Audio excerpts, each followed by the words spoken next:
Hi, guys, and welcome back to another episode of the Schooners and Scoreboards podcast. For those of you who've just joined, my name's Chris. I'm the host. I've got Dave alongside me as usual. Dave, mate, thanks for coming in. Not a bit late. Yeah, it's all good, mate. No worries. Round two is over and done with, mate. Yeah. Bit of a cliffhanger of a finish. Oh, yeah. Just How you been, mate? Not bad. yeah, not too bad. Yeah, That's good, mate. That's good. few close games, few blowouts too, I suppose. Yeah. Going to be a lot more this year, I reckon. So. Yeah, no, for sure. Once again, guys, thanks to all the followers and supporters out there on all of our channels, YouTube, Facebook, Spotify as well. We haven't posted much up on TikTok just because been very, very busy. It's a bit hard to get some shorts in on that at the moment. But also a big shout out to our sponsor, JP Property Maintenance, for sticking with us this year. It's been great. He does some good work in the local area as well. So if you can get over there and check out his Facebook page as well. And if he's need a quote, I'm sure he's happy to help. But look, it is 8 o'clock here where we are in Western Sydney. Probably hear the crickets chirping in the background. It's not as hot in here as it is now as we just came out of summer, so that's good. That's great. Dave doesn't got to sit here and sweat, or neither do I. But look, without further ado, I'm going to jump straight into it. Thursday night started off great for myself, obviously. We come in, the Eels beat Broncos 40 points to 32. I'm going to get Davo's thoughts on it before I jump into what I've got going on here. I took Parramatta, as you know. I took Parramatta just on the form after last year. They have got the wood on the Brisbane in the last 10 games. So so they got the wood on Brisbane. So yeah, for sure, yeah. I was confident in the end, but it was a good win by Parramatta in the end. And Pezzett, like 2 tries. Yeah. Got a double meat pie and then 4 try assist. Yeah. And he's going to take all that good form into Brisbane. I mean, next year when he's going to the new club. But he played well. Yeah, no, for sure. I was very, very critical on him. I was actually in the Eels page on the group chat they got on the Messenger on Facebook, and obviously I'd had a few, but I was very critical of him in the first 20 minutes. Yeah. Obviously the Broncos, they come out fast, very fast in the first 20, and then they just fell off the bandwagon there, or fell off the wagon, should I say. They just come up with way too many errors, and then in that last part of the first half, Pezzett and Moses sort of combined, and the boys around him just did well. Kelma Talangi even had a great game. And I want to give a big praise to Dylan Walker. I don't know why he's not starting the squad. As you probably know, he come in, straighten that attack for Parramatta right up, also having that extra playmaker out in the field as well really helped them out there. They come out and they scored like 3 tries in like 5 minutes. And stunned the Broncos. And then they come out and scored the first try in the second half, and then they just held it on for there. They had Paulo come in back in the second half of the Bellin, and the boys were just making meters through the middle, which was obviously able to give Mitch Moses and Pezzett a bit more room to do what they do best. And look, you know as well as me, Dave, I've been critical of Mitch and Pezzett, obviously last week, first round in. It was terrible the first week. But I was very critical. But in saying that, from seeing what I've seen with them, the way they went this week, especially against the reigning premiers. Well, that's right. That to me, they've come out, they've made a statement. They've come out, and I was mentioning in the group chat as well, like the desperation in the first half wasn't there. They were a bit, they were letting balls bounce in the in goal. They were letting, they weren't playing every second. But then that second half, they just come out and everything they touched, they were just desperate with, and they made every minute count, which was good to see. But look. I was just very lucky because I just took Parramatta on the form, Yeah, and that they've had against the Broncos. So Yeah. the last 10, they've won the last 10 games. yeah, Yeah, so yeah. Well, I seen that after the game, where put that 40 on them. Like Yeah, and that's last year, yeah. Parramatta put 40 on them.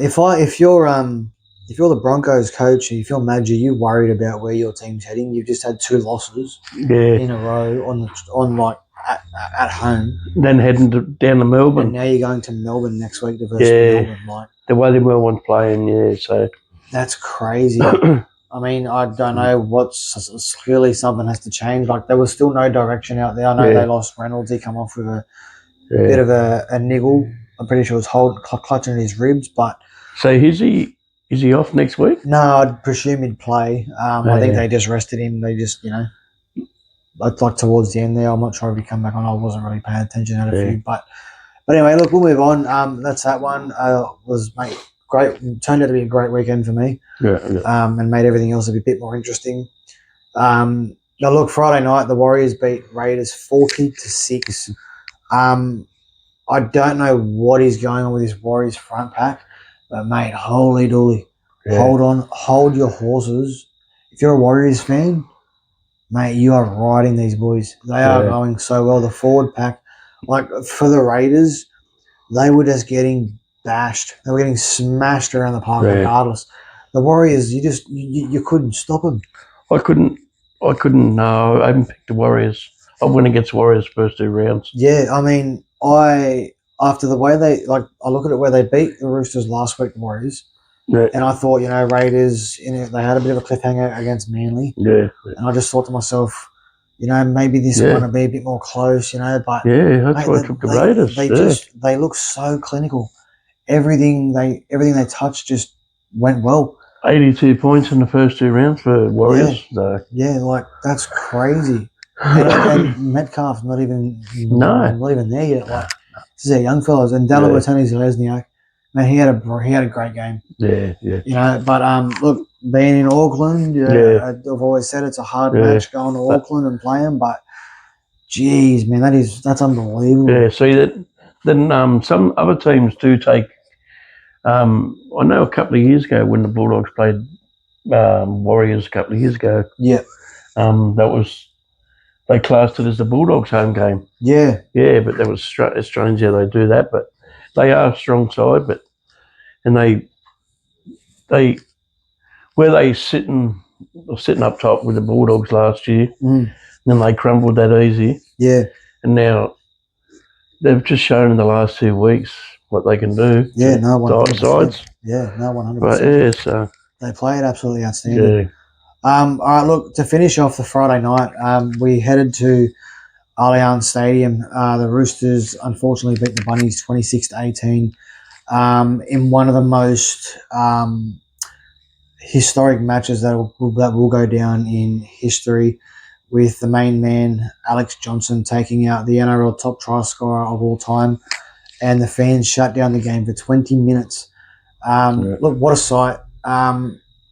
This is something you don't see often, like very, very rare. Yeah. This is an achievement that it had to go the way it went. For the fans to jump onto the grounds the way they did, run onto the field, lift him up. Like he said, he goes, it just got that hot because there's so many people around. It just got that hot, and like they obviously lifted him up and carried him around and whatnot. But he said, like the amount of people that were there, you could just feel the heat. Yeah. But I'll tell you something. I'm actually glad the NRL hasn't handed out any fines. Or nothing like that. They could have done it to Albanese. Yeah, well, exactly right. Yeah, exactly right. I think the reason why they didn't hand out fines was because Dave O'Healy, his NRMA insurance, his NRMA contracts helped him out a little bit. Too many faces to mate. Like, too many faces to. You knew it wasn't gonna be. There was no drama there. No, but no. It was look, if they ended up fining people, could you imagine the amount of people they'd have to fight in court for it? Yeah, that's right. You're celebrating one of the most biggest milestones Yeah, in NRL. Like it's never going to happen again. That won't happen for at least another Yeah. 40, 50, Yeah. maybe 60 years. Like Yeah, for him to do what he's done, Yep. It's a historic moment, and I think that'll go down in history. see, Menzies got about 190. Yeah, He's retired. Yeah. Billy Slater, 192 or something. He's retired. that's what I'm saying. And then there's no one there. So No, but look, in all honesty, yeah, as I said, well done to Alex Johnson. He's been like he's had a massive career. And Yeah. that there, well, that just ticks a box for him. yeah, But obviously, looking at the rest of the game,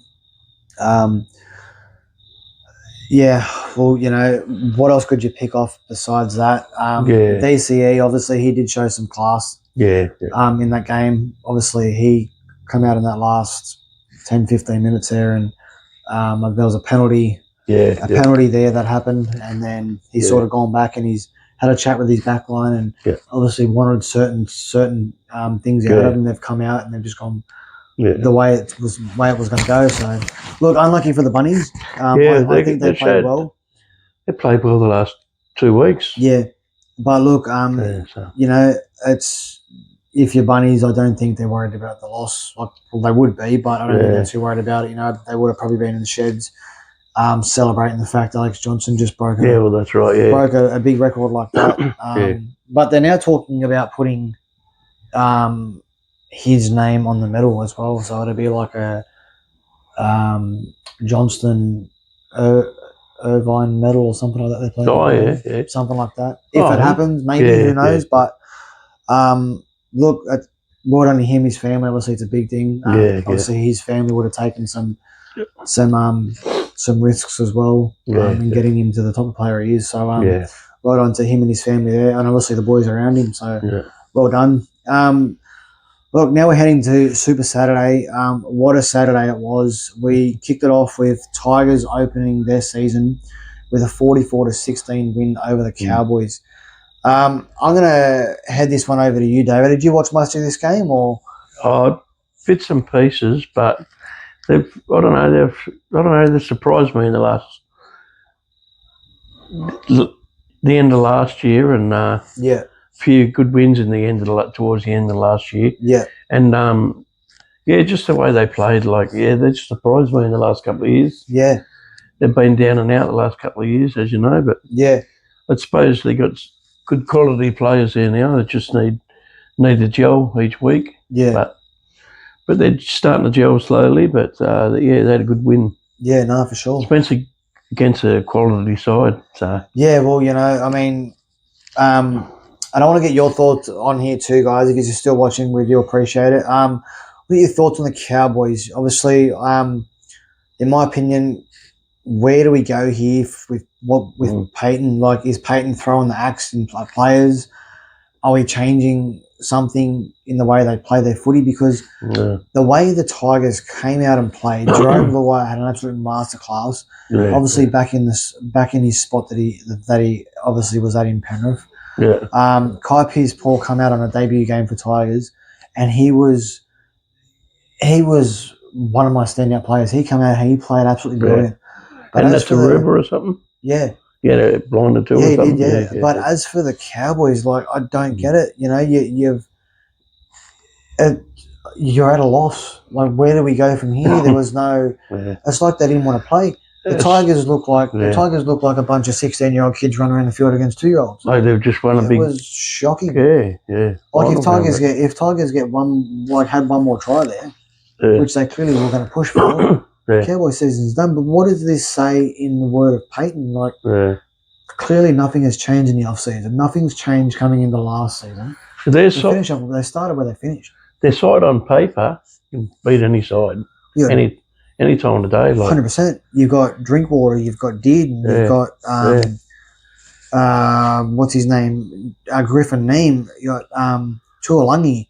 Marnie now, like a bit more mongrel. Marnie there, who's took over for Robson, who was there. Like, what are we doing? They were falling off tackles. They were making errors. They were kicking balls out on the full. Like, something here has to change. And that's like, you look at players like Dearden and Drinkwater, who can in their good games they can Yeah. play absolute blinders, but Yeah, they yeah, just look yeah. like they were just didn't want to be there. Their attitude stunk.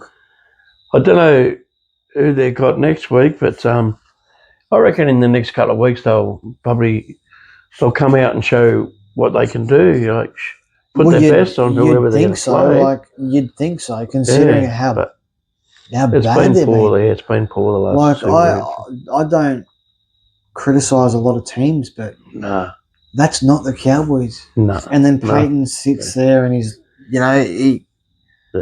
he tries to blame the refs. Like, Yeah, no, you can't. No, it's not the refs. It's no, it's the players. You got to get the attitude into the game, and there was none there. Like, and they talk especially about against the Tigers. And remember we were talking about it the other night. They talk about you've got some good coaches out there, like Ivan Cleary. He's a good coach. Yeah, well, he's a coach. But, he's a solicitor for his son. Yeah, yeah. But he's then, a Macca's worker for the Happy Meals. He's doing well. But then it's the players on the field, but it is. The coach is not out there. The coach is not out there, and that's the worst part. Like you look at being a coach, and where you go into a training field, you've got to pick your best men who you think's going to do the job, this and that. But then when they get onto the field and they don't perform the way they did in training, like don't get me wrong, when you're in training, you're not versing anyone else from the other squad. You're it's your top 30 out on the field. You're working on your techniques, you're working on your tackles. You're trying new things, you're trying new combinations, but they just come out and just play the same old footy. You got to take that into the game too, not just whatever you're doing at training, you got to bring it into the games too. Honestly, in this situation, I don't think it's and I'll probably grill me in the comments if you want, guys, but I don't think this is a players thing. I think this is a coach's tactics. Like you look, I don't know how long Peyton's been there for now. I don't have the information in front of me, but you look at it where the way they played last year, they weren't any better. Like, they had a few injuries for some decent players, but then they come into this, like the start of the season where you've got decent players, and then they come out and they're like, didn't they go to Vegas, Cowboys? Yeah, that's what I'm saying. They went to Vegas, and then Newcastle. Peyton come out and he said that the refereeing in Vegas was better than the refereeing back here. Like, how does that change the way that you're playing? It doesn't. Well, they lost the first one against Newcastle. Yeah, you still lost against the Wooden Spoons last year. Exactly right. Yeah. So you're losing in games, and you're blaming the refs. Yeah. When it's the same refs they use over here. It's silly, and to do that in a big arena like Las Vegas to say, the refs did different. Every ref has a different style of like the way they ref games. It's understandable. Some like it a bit faster, things go on. Some prefer to, obviously not badly, but they prefer to nitpick, which is, you get that. It's footy, but you're right. Like, your job is to get out there and put your best men on the field that you think are right with the techniques and tactics you put in on the field. And the coach has showed different tactics too. Yeah, and obviously they've just started back where they were last year, and it's wrong. Like, I'm not a Cowboys fan, but I think, in my opinion, it's time for Peyton to either swing the hammer, straight to the drawing board, mate, or swing the axe, or I think the club's got a big decision to make. Unfortunately. But look, moving on. That's that there. To finish, Friday night we had the Storm beat Dragons 46-20. And let's just say Saturday. Was Saturday, was it? Yeah. Sorry, my bad. You sure it was Saturday? Yeah. After the Tigers. Have I had a brain fart? Yeah, sorry, it was Saturday. My bad. Scratch that. Dave saved that one. My bad. There's a whooper. Anyway, the second game for Saturday. Sorry. Yeah. Storm beat Dragons 46-20. Melbourne Storm proved clinical again, and Dragons will just prove their pack is looking a bit over past their use by date or best before date.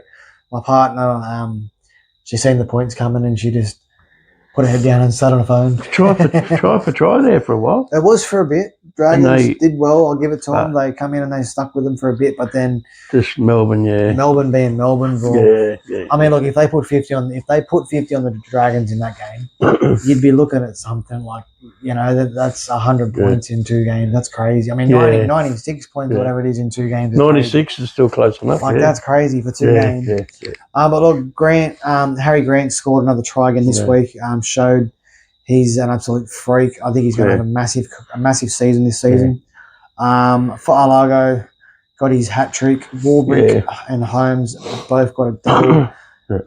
But to Melbourne, it doesn't look like they're missing Paps. The way Arlago's playing, it does not look like Paps you're right is gone. there.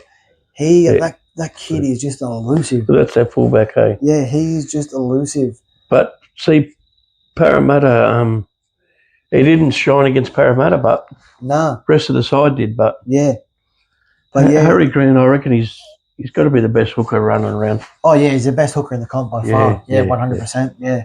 If you disagree, guys, do let me know who you think your best hooker is in the game. But I'm with you. I reckon Harry Grant's the top hooker so far this day and age of the comp. Yeah. But I obviously for the Dragons, I just think their forward, they had fight in them. They had some decent fight in them, but in the end, they couldn't match the energy in Melbourne. They just fell apart. And obviously, I know coach come out and obviously same thing. He sort of said that Melbourne was sort of lying around and getting away with a few things. Yeah. Melbourne do. It happened last week as well. But in saying that, it's the same thing. You've got to put your best men out there, and you're going against Melbourne. It's never an easy game. No, you got to be on your game, right? We did say, obviously, the start of the season, like when we started the podcast up this year, that they were going to miss Big Nas and Paps and whatnot. But they honestly, the players have come in that have stepped up. They're just like Penrith at the moment. They've done the job 100%. Proven, how good they can be, So. But moving on, last game of Super Saturday. Yes, Saturday. Panthers hold a clinical against the Sharkies 26-6 in Bathurst. Yeah. Panthers look like they've rewound their clock back to 2021.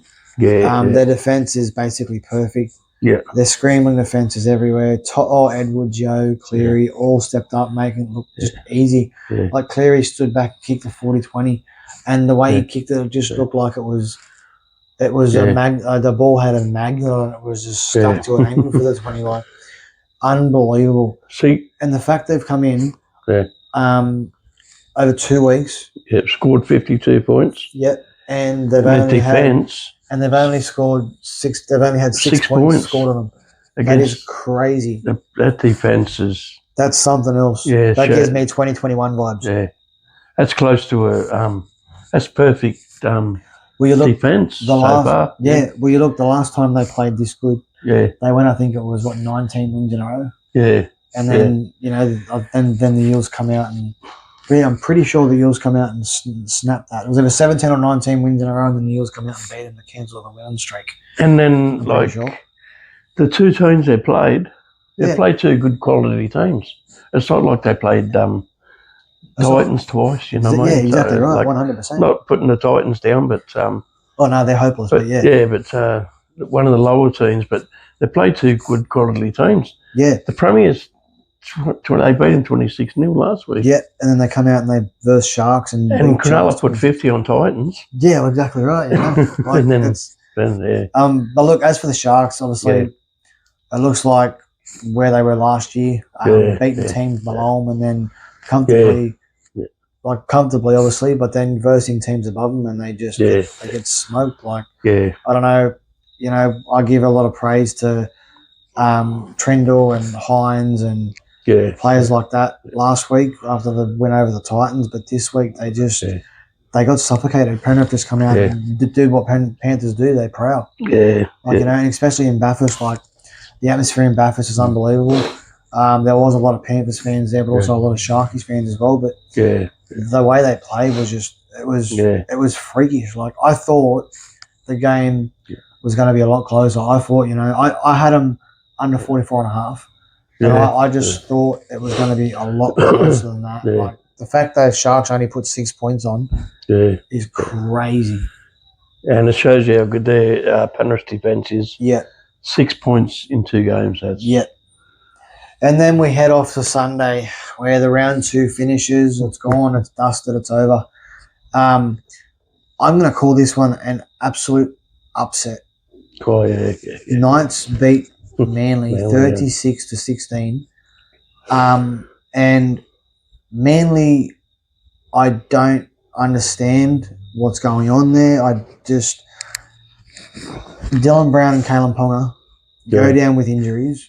The main 2 players. Yeah. Both of them look like they're going to miss a few weeks. I know Dylan Brown, I think, looked like he's some sort of MCL injury. Yeah. I'm not sure. I haven't read nothing about that yet, but obviously he was in that brace. Yeah. Seeing things like that, I'm predicting at least minimum 3 weeks. Yeah. Ponga, he tried to run his out. Obviously, I think his is a bit of a hemi or something like that. Yeah. We did call that one Battle of the Hemis between him and Turbo.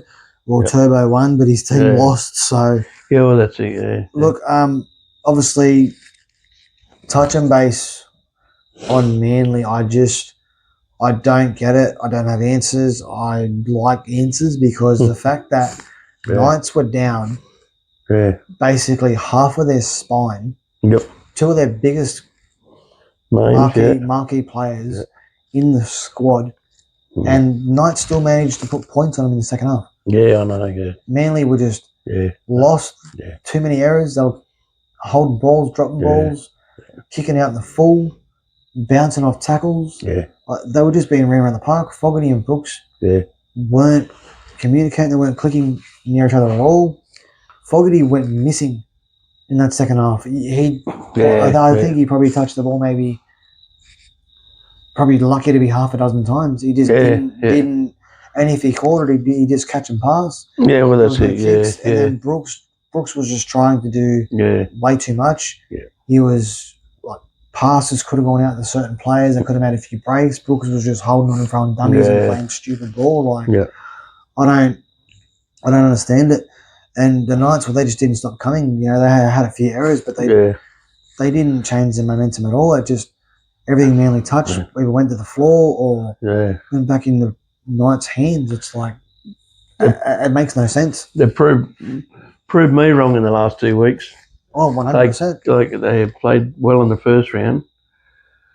Yeah. Against a dumbfounded Cowboys at the moment, but so. Yeah, well, you know, I mean, you look at the way Manly played last week. Yeah. Like, they lost by Golden Point. And they put 36 points or whatever it was on the Raiders. Yeah. And now they come out and they at their own home ground. Yeah. And get beaten by a squad that lost their fullback. Yeah. You know who's very quiet today? Who? He has been in the last couple of rounds. Jake Trbojevic. Yeah, Trbojevic. Yeah. I think he's probably is. Even like both of the Trbojevic boys. Not Ben's been okay, but Jake and Tommy. Yeah. I don't know. Tom, whenever he's got the ball and he runs, he doesn't have that full pelt run like he used to have. He sort of runs fast and then sort of stops himself and surrenders to a tackle.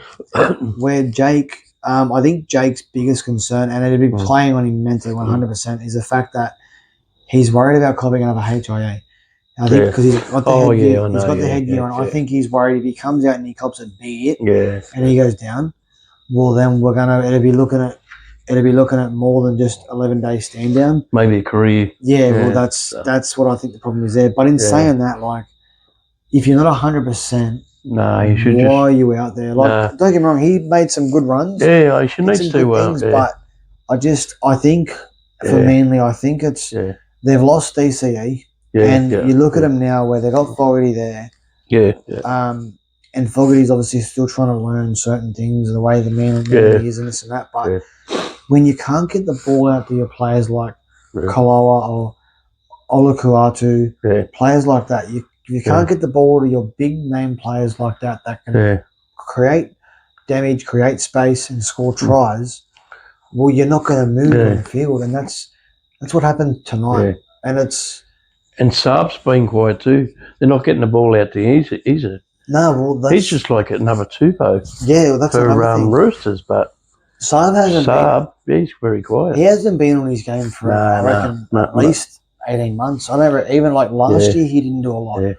I don't know whether it's Yeah, a culture thing there or whether he's just playing what is in front of him. But I don't know. I think I'm not sure. they're not playing they're not playing their normal game. No. Manly, they're normally stronger than that, but yeah, exactly right. Yeah, very quiet. Get your thoughts on these as well, guys. Let us know what you think. You have any questions or anything? Get them in. But look, we're going to touch base on the last game to finish the round 2 out for this season. Dolphins beat Titans 18-14 in what was one of the most sloppiest games of the year. Exactly right. Dave took the words right out of my mouth. It was just, I don't know how the Dolphins got that in the end.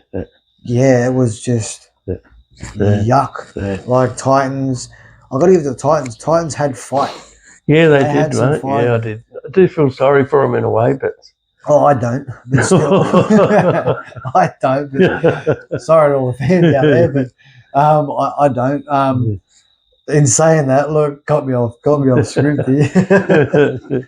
Look, in saying that, both teams were just sloppy with the ball, error-ridden. There was times where the Dolphins had Titans pinned down in. They were only making 30-odd, 40-odd metres a set. But then when the Dolphins got the ball back, they weren't completing sets. And then when they had their chances, they were just blowing them. We did say, I did mention in the second half, and we were watching it, that fifth, like Hamasai, or the Hammer as we call him, had to step up a bit, and he did that in the last half of the footy. Obviously, scored the ending try there, which was good. I don't know. To me, like you look at very slow at the moment. Lachlan Elias there, he's trying to do things and no one's jumping off him. Like look at the situation where even with the Dolphins, they made a breakdown field and then got up to play the ball. See, Brimson's quiet too. Yeah, the Dolphins got up to play it was it the Dolphins game? No, it wasn't that game. That was the Manly game. Oh, yeah. That was the Manly game was where Manly made the break. Yeah. And then they had, I can't remember who it was now, but someone made a break down the field. Garrick it was. Yeah, Garrick. Garrick made that break down the field. And I know we're backtracking here, but we'll come back to that one in a minute. Garrick made the break down the field, and Saab's on the right-hand side. Garrick gets tackled. Instead of Saab getting up and running to the play the ball, he runs as if he's going back to the sheds. Like, what are you doing, brother? Get to the right. Get the ball. And then that's when the Knights come up and grab the ball. But anyway, that's that. I got mixed up with the games there.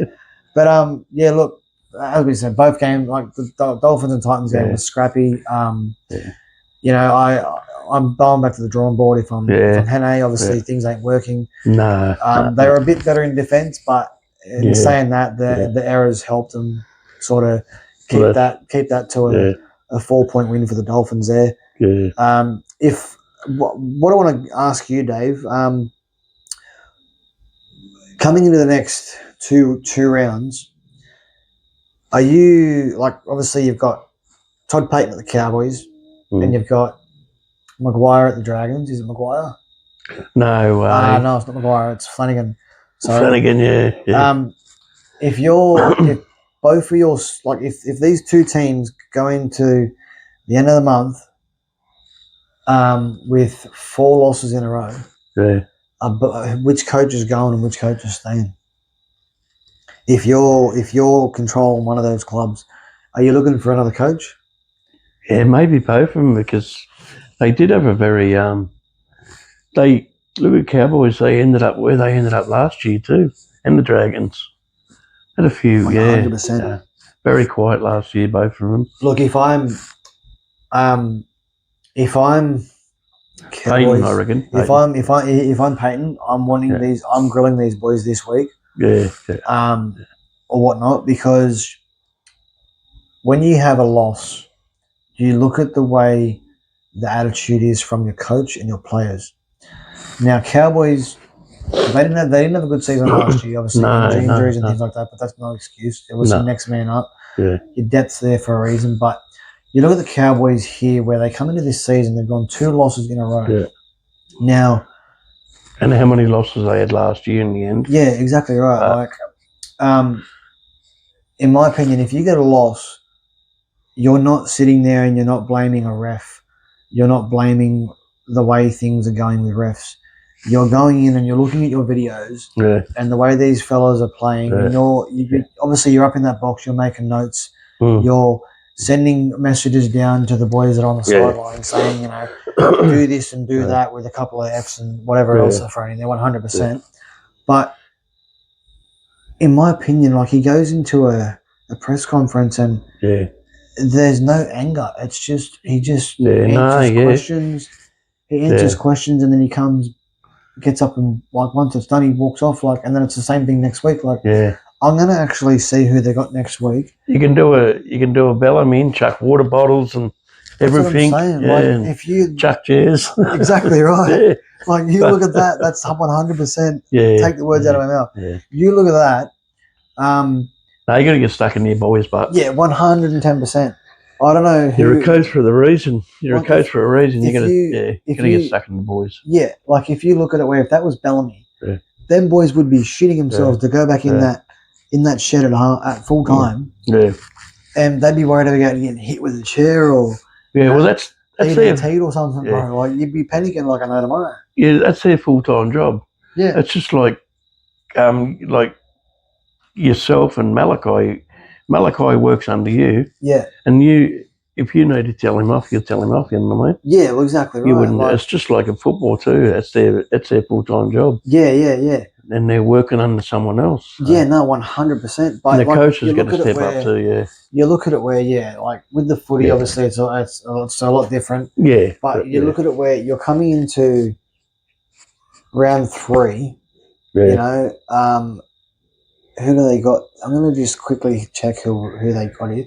Sorry, guys, bear with us. If you have come this far, thanks for staying tuned in.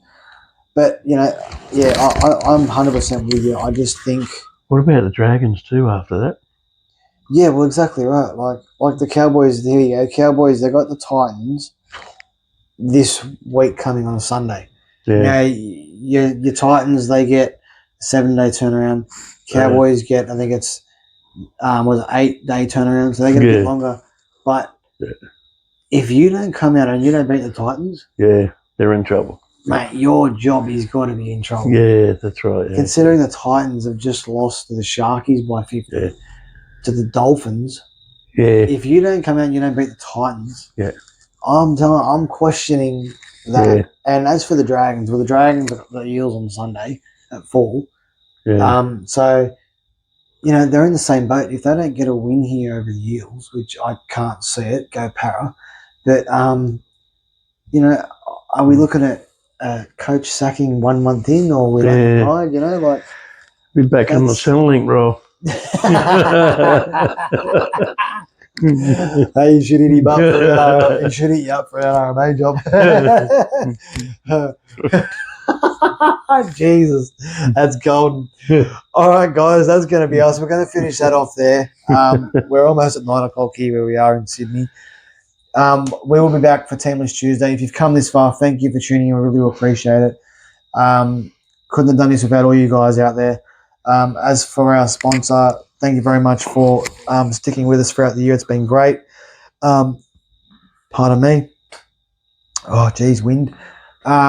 So, I guess we will see you on Teamless Tuesday at Tuesday. Once again, guys, remember, as always, this is our year. See you next time. Navy